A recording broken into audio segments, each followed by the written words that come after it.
O nome desse canal aqui é Investir é pra você e não é à toa. Nesse vídeo aqui eu vou te mostrar como que com apenas R$100 você consegue investir com zero complicação. A primeira coisa que eu quero que você que está começando a investir agora entenda é a diferença entre renda fixa e renda variável. De maneira bem simples, renda fixa é um tipo de aplicação que o seu dinheiro não tem variação. Alguns tipos de renda fixa têm sim variação no preço, mas um tipo específico chamado renda fixa pós-fixada, que é aquela mais comum, como você vê as caixinhas do Nubank, a conta de vários bancos digitais, algumas aplicações de CDB, que geralmente você vê a informação escrito assim, rende 100% do CDI, 110% do CDI. Esse tipo de renda fixa nunca vai variar para baixo. Seu dinheiro sempre vai se valorizar. Isso aqui é ótimo para sua reserva de emergência, para os seus objetivos de curto e médio prazo, se você estiver juntando dinheiro para fazer uma viagem daqui a 6 meses, comprar uma coisa daqui a 1 ano. Para todos esses objetivos aqui, você tem que usar esse tipo de aplicação. Já renda variável é um tipo de investimento que, como diz o nome, varia o preço.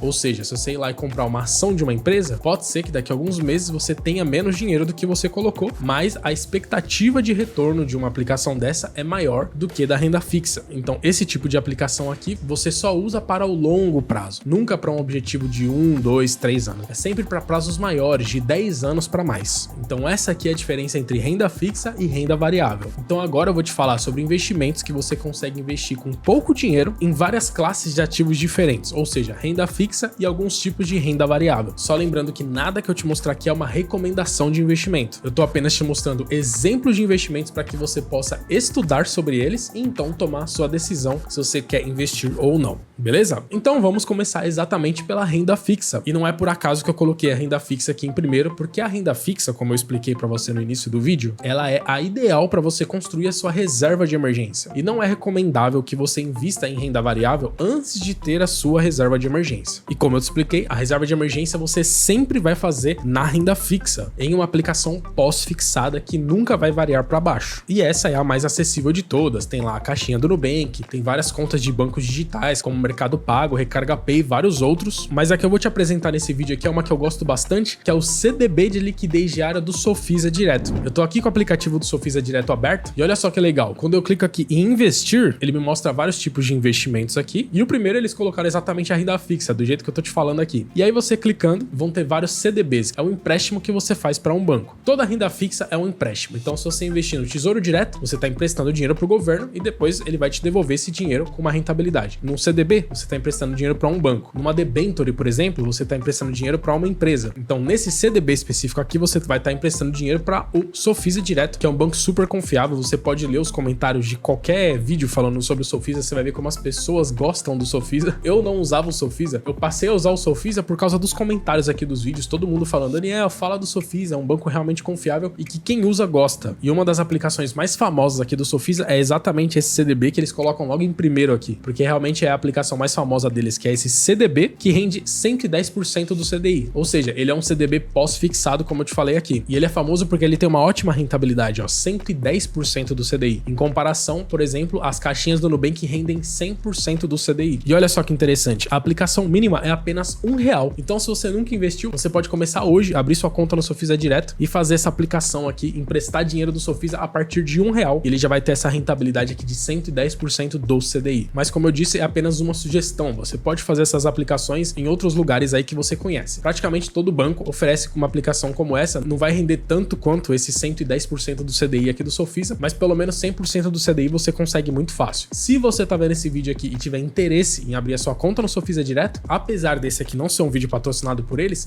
têm um link de indicação. Então, se você abrir sua conta através do meu link que tá aqui na descrição, ou então nesse QR Code aqui, caso você esteja numa televisão, você ganha um bônus de R$50 se você investir a partir de R$1.000 em uma aplicação com duração de no mínimo 1 ano. Nesse caso aqui, essa aplicação não conta porque ela não tem uma duração de 1 ano. Existem outros CDBs aqui embaixo, como por exemplo, esse outro CDB aqui com vencimento em 2026, se você investir a partir de R$1.000 em um CDB como esse, com duração de pelo menos 1 ano, você ganha R$50 de bônus na sua conta. Mas isso aqui é só se você quiser ganhar o seu bônus de R$50. Você não precisa fazer essa aplicação aqui ao abrir a conta no Sofisa. Você pode abrir a sua conta aqui no Sofisa e fazer essa aplicação aqui de R$1 só. A única coisa é que você não vai ganhar o seu bônus de R$50. Então agora vamos falar sobre ativos de renda variável e vamos começar falando sobre as ações brasileiras. Eu poderia aqui falar sobre alguma ação específica. Existem boas ações aqui no Brasil para comprar e a maioria com preço preço bem baixo, algumas ações custam menos de R$10, mas eu gosto muito mais para uma pessoa que está começando a investir do investimento através de ETFs. O que significam ETFs? ETFs é um fundo de investimento que é negociado na bolsa de valores. Então, investindo num ETF, você não vai estar investindo em uma ação específica, você vai estar investindo em um grupo de ações que foram selecionadas com algum critério específico. Então, por exemplo, o ativo que eu vou te falar aqui é a ETF que se chama NSDV11. Essa ETF é do Nubank, eu gosto bastante dela, inclusive eu tenho essa ETF na carteira da minha filha. Assim que minha filha nasceu, montei uma carteirinha para ela, e nessa carteira da minha filha tem todos esses ativos que eu vou te falar a partir de agora, porque eu montei essa carteira da minha filha de forma mais simples, somente com ETFs, e ela tá performando super bem. No final desse vídeo aqui eu vou te mostrar a carteira da minha filha para você ver como que ela tá com uma rentabilidade muito boa, bem acima do CDI, se eu tivesse só deixado numa renda fixa, por exemplo. Então o que é legal de você investir através de ETFs? Que você não tem a preocupação de escolher ações individuais, porque escolher uma ação não é uma coisa tão simples assim, não é uma coisa fácil para um iniciante. Então você compra um grupo de ações que tem um critério específico. Esse grupo de ações aqui, que tá dentro dessa ETF NSDV11 do Nubank, é um grupo de ações que pagam bons dividendos. O que significa? É quando a empresa reparte uma parte do lucro dela com o seu acionista. No caso dessa ETF aqui, ela não distribui os dividendos, mas não é uma coisa ruim, porque quando as ETFs pagam dividendos aqui no Brasil, elas pagam imposto. Então você receberia sim todos os meses esses dividendos, só que já descontado o imposto. Agora, como essa ETF aqui ela não paga, ela pega esse dividendo e reinveste na própria cota das ETFs, esse imposto não é cobrado e o seu dinheiro que tá ali dentro vai se valorizando. O dividendo que você recebe já é reinvestido automaticamente, sem cobrança de imposto. E esse grupo de ações pagadores de dividendos aqui no Brasil já se mostrou ao longo do tempo que é mais rentável do que se você investisse, por exemplo, apenas no Ibovespa. E a gente consegue ver isso claramente nesse gráfico aqui, ó. Eu puxei aqui no Status Invest o gráfico do NSDIV desde que ele foi lançado, em comparação com o BOVA11, que é uma outra ETF que simplesmente investe no Ibovespa, que é um índice brasileiro de ações. E olha só a diferença. Desde o fim de setembro do ano passado, que é quando essa ETF foi lançada, até hoje, o NSDIV já se valorizou 19% contra 11% do Ibovespa. Então perceba como esse tipo de ação pagador de dividendo aqui no Brasil tem uma tendência a realmente se valorizar mais do que a média do mercado. Então essa aqui é uma ETF que eu gosto bastante mesmo, e é uma ótima forma de você começar a se expor a ações do Brasil sem complicação nenhuma, como foi a promessa desse vídeo aqui, né? Você investir com pouco dinheiro e com zero complicação. Na data de gravação desse vídeo aqui, essa ETF tá custando um pouquinho mais de R$100. Obviamente que R$100 ali que eu te falei no início do vídeo foi para te chamar a atenção, mas você vai perceber que os ativos que eu vou falar aqui, se passar de R$100 é um pouquinho a mais só. No caso dessa ETF aqui, cada cota dela hoje tá custando R$119. Perceba como com valor baixo você consegue investir nessa ETF e já se expor a várias ações que você precisaria de muito mais dinheiro para comprar elas individualmente. E se você se interessou e quiser conhecer com mais detalhes essa ETF do Nubank, eu tenho esse vídeo aqui no canal que eu falei só sobre essa ETF. Eu vou deixar esse vídeo aqui na descrição para você, beleza? Agora vamos falar sobre uma outra classe de ativos, que são os fundos imobiliários tão amados aqui no Brasil, que caso você não saiba, fundos imobiliários é uma forma de você investir em imóveis, só que de uma maneira muito simplificada. Quem nunca recebeu aquele conselho do pai, do avô, né? Compre um imóvel para você viver dos aluguéis. Antigamente essa era a única opção para você investir em imóveis, mas hoje nós temos os fundos imobiliários que você consegue a partir de R$100, a partir de R$10, comprar cotas de um fundo que é dono de vários imóveis, e a partir do mês que vem você já começa a receber aluguéis proporcionais a esse valor que você investiu. E com uma vantagem enorme que se amanhã você precisar desse dinheiro, óbvio que a gente investe em renda variável para não mexer, mas uma eventualidade pode acontecer. Se você precisar sacar, você simplesmente vende as suas cotas e em 2 dias úteis o dinheiro tá na sua conta, enquanto se você tiver um imóvel físico, às vezes a pessoa demora anos para vender um imóvel. Então ainda tem essa liquidez. O que significa liquidez? É exatamente essa velocidade, essa facilidade que você tem de vender e comprar o seu investimento. Então, assim como as ações, os fundos imobiliários têm vários tipos. Eu, por exemplo, gosto bastante dos fundos imobiliários de tijolos, que são aqueles que realmente são donos de imóveis físicos. Aí tem os fundos imobiliários de shopping, de galpões logísticos, de lajes corporativas, de escritórios. Mas, assim como eu te falei da ETF de ações, eu vou te falar aqui sobre um fundo de fundos. Existem também ETFs de fundos imobiliários, mas no caso dos fundos imobiliários não vale a pena investir em ETFs, porque o grande benefício de um fundo imobiliário na sua carteira de investimentos é exatamente o recebimento de proventos isentos de imposto de renda. E se você investir através de ETFs, você vai pagar imposto de renda para receber esses investimentos. Já num fundo de fundos, que é um fundo imobiliário que investe em outros fundos imobiliários, você também é isento de imposto de renda. Então faz muito mais sentido investir em um fundo de fundos do que numa ETF de fundos imobiliários, entendeu? E um fundo de fundos que eu gosto bastante é um que eu tenho na minha carteira, tenho na carteira da minha filha também, que é o Kizu 11. Eu gosto do Kizu 11 porque ele tem critérios bem específicos para a seleção dos fundos imobiliários. Ele pega os 30 melhores melhores fundos imobiliários, aplica alguns filtros de qualidade, e aí com apenas esse único fundo você vai ter praticamente os 30 melhores fundos imobiliários da Bolsa de Valores com um custo super baixo. Na data de gravação desse vídeo aqui, uma cota do KIS 11 está custando apenas R$ 7,48. Não vou me aprofundar também falando mais sobre o KIS 11, porque eu também tenho esse vídeo aqui no canal. Vou deixar o link para ele aqui na descrição, para depois, se você tiver interesse, você ir lá e entender melhor sobre esse ativo. Agora chega de falar sobre o Brasil, vamos falar sobre ativos internacionais. Agora é outro nível, você vai comprar ações de fora do Brasil. E da mesma forma, não vou sugerir que você compre nenhuma ação individual. É muito melhor fazer isso também através de ETFs. Na minha carteira pessoal, por exemplo, tem a série aqui no canal Bora Portar, onde eu invisto todos os meses o meu próprio dinheiro aqui. As ações do Brasil e os fundos imobiliários, eu compro os ativos individuais. Já nas ações internacionais, eu faço através de ETFs. Faz muito sentido investir em ações internacionais através de ETFs, porque os índices internacionais são muito bons. É muito difícil você conseguir superar a média de mercado comprando ativos individuais. Então, com zero trabalho, você já vai ter um ótimo retorno. E um fundo que eu gosto bastante, que eu também tenho na minha carteira e na carteira da minha filha, é o WRLD11, o famoso World 11. Essa ETF aqui, o World 11, ela é muito incrível. Ela compra cotas de uma outra ETF lá dos Estados Unidos chamada VT. E essa ETF VT, ela compra empresas do mundo todo. Com essa única ETF, você vai estar exposto a mais de 10 mil empresas, sendo que aqui atualmente 62% é Estados Unidos e o restante está distribuído aqui em vários outros países. Tem até o Brasil aqui no meio, 0,5% tá no Brasil. Então, na data de gravação desse vídeo aqui, uma cota do World 11 está custando apenas R$ 118,00. E eu também tenho esse vídeo aqui no canal falando com bem mais detalhes sobre esse ETF. Se você tiver interesse, vou deixar esse vídeo aqui na descrição para você. E agora vamos para nossa última classe de ativos aqui, que são as criptomoedas. Aqui é uma classe de ativos um pouco mais nova, nem todo mundo gosta de investir. Se você não quiser investir em criptomoedas agora, tá tranquilo. Mas se você quiser se expor pelo menos um pouquinho da sua carteira a essa classe de ativos, uma forma extremamente descomplicada é através da ETF Hash 11, que eu também tenho na minha carteira e na carteira da minha filha. Então é legal você se expor a criptomoedas através do Hash 11, porque às vezes você quer investir nessa classe de ativos, mas você não tem muito conhecimento. Então você sabe que existe lá o Bitcoin, outras criptomoedas, mas sem conhecimento nenhum você consegue comprar qualquer uma através de uma diquinha lá de algum vídeo que você viu e acaba perdendo dinheiro. Enquanto, olha só que legal a composição do Hash 11. Na data de gravação desse vídeo aqui, ó, 74% tá em Bitcoin, 16% tá em Ethereum, que são as duas principais, e o restante, numa porcentagem bem menor, tá distribuído em outras criptomoedas aqui. Então, sem conhecimento nenhum sobre criptomoedas, você vai estar exposto nas principais, sendo que a maior parte tá nas duas principais, que é o Bitcoin e o Ethereum. Então é uma forma muito descomplicada de você se expor a essa classe de ativos. Na data de gravação desse vídeo aqui, a cota do Hash 11 tá custando apenas R$ 48,00. E aí eu vou te mostrar aqui, ó, essa aqui é a composição da carteira que eu montei pra minha filha assim que ela nasceu. Faço investimentos mensais lá. Os ativos que eu te falei estão todos aqui, ó. Tem o KIS 11 na parte de fundos imobiliários, tem o World 11, NSDIV, Hash 11 e algumas outras ETFs que eu gosto aqui também. E olha só a rentabilidade dessa carteira nos últimos 12 meses. Enquanto o CDI rendeu 10,8%, essa carteira rendeu 46% nos últimos 12 meses. Essa rentabilidade aqui é loucura. Não vou me gabar e falar que eu sou um gênio dos investimentos, porque eu sei que grande parte dessa rentabilidade enorme aqui que eu tive esse ano foi por conta do Hash 11, a ETF de criptomoedas que se valorizou demais. O World 11 de ações internacionais também se valorizou demais nesses últimos 12 meses. Não é normal você ter uma rentabilidade dessa aqui num período de 12 meses. Mas eu tô te mostrando isso aqui para você ver como que com zero complicação você consegue ter uma rentabilidade excelente, uma carteira muito eficiente. De verdade, eu perco mais ou menos 2 minutos por mês com essa carteira aqui. Eu simplesmente mando o dinheiro lá para a corretora, vejo qual é o ativo ideal para eu investir ali naquele mês, compro e acabou. Volto só depois de um mês e olha o tamanho dessa rentabilidade aqui com zero complicação. E só para finalizar esse vídeo aqui, eu quero que você saiba que uma das coisas mais importantes quando você começa a investir é você ter a sua estratégia bem definida. Quantos por cento você tem que ter em cada classe de ativos e como que você faz para administrar essas porcentagens com seus novos aportes para que isso potencialize a sua carteira no longo prazo. E por isso eu vou te sugerir esse vídeo aqui que eu falo especificamente sobre isso. Vai lá que eu tenho certeza que esse vídeo vai te ajudar bastante também.